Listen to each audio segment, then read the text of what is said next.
Âgé de 8 ans, Matteo a des troubles du comportement. Il n'est pas facile pour lui de rentrer en communication avec les autres.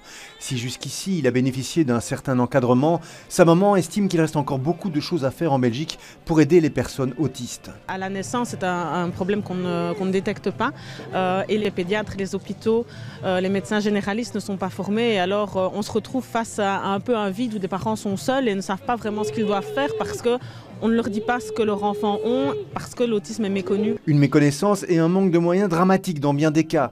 Faute de place en structure spécialisée, cette autre maman a dû s'occuper seule de son enfant autiste jusqu'à ses 10 ans. Il y a 3 ans, elle a enfin trouvé une place pour lui. Aujourd'hui, il a 13 ans, il se retrouve dans un centre, mais avec vraiment un retard considérable parce que justement, il n'a pas été à l'école. Cette chaîne de chaussettes bleues représente la présence de personnes porteuses d'autisme dans la société. Au travers de cette opération, l'ASBL Autisme en Action veut sensibiliser le public à cette réalité. On a voulu faire une fête où toutes les personnes autistes sont incluses, mais avec un fil conducteur, le fil qui porte le linge et les chaussettes bleues, parce que le bleu est la couleur de l'autisme.